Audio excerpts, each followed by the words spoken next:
Anđeline fantastične priče. Sem iz Užurbanopolisa, prva epizoda. U najčudnijem gradu, među najčudnijim gradovima, živeo je dečak Sem.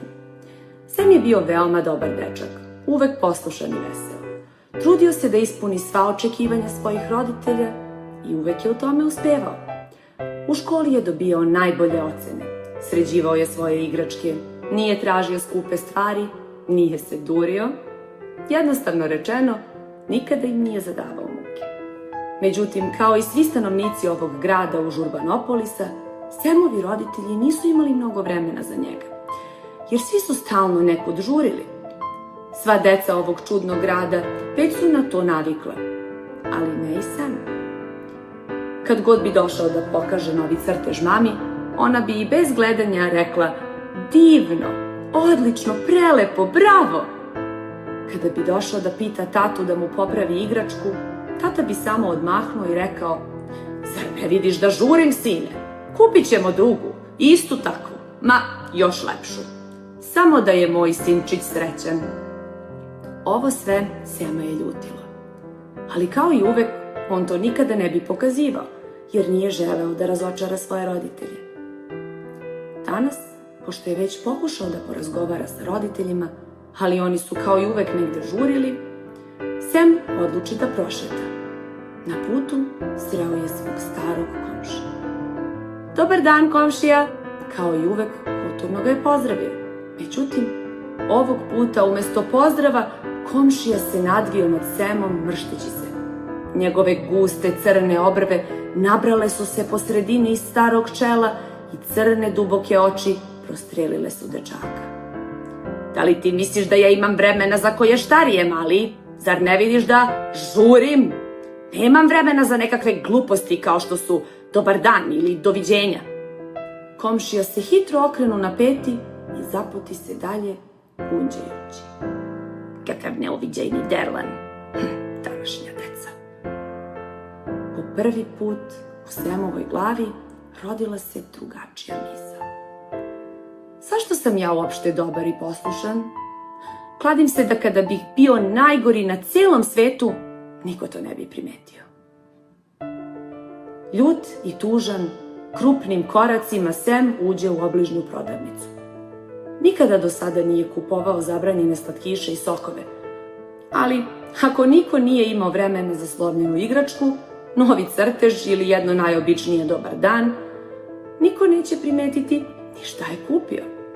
Užurbanopolis bio je uvek prepun ljudi koji su se brzo kretali na razne načine.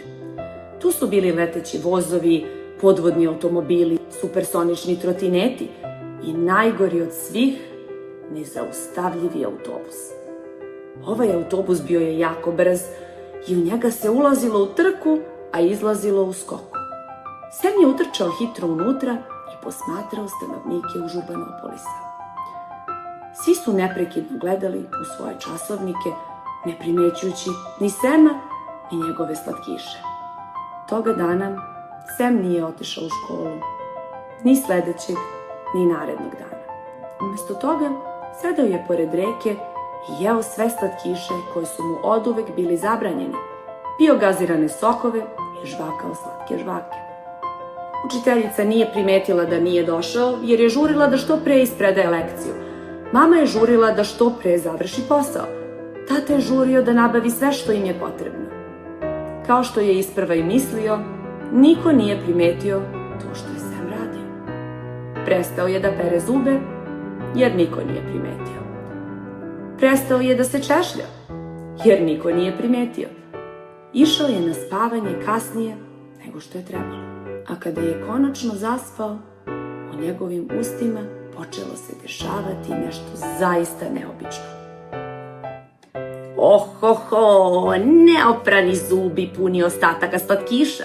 Podanici moji, našli smo savršeno mesto da izgradimo novo, veličanstveno carstvo Karijesburg.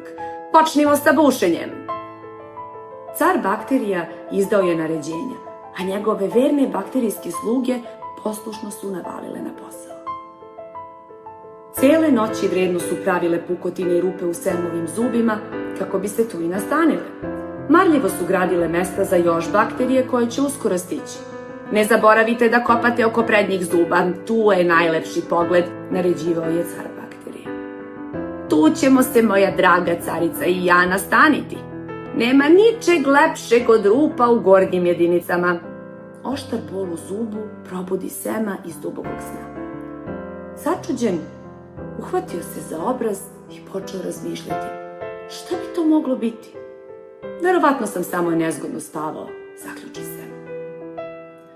Tata i mama već su bili otišli na posao kada je ustao. Tako da i ne sluteći šta se u njegovim ustima zbiva, Sem preskoči jutarnje pranje zuba i zaputi se u prodavnicu po još slatkiša. Lajkujte i subscribeujte Mama Anđeline fantastične priče.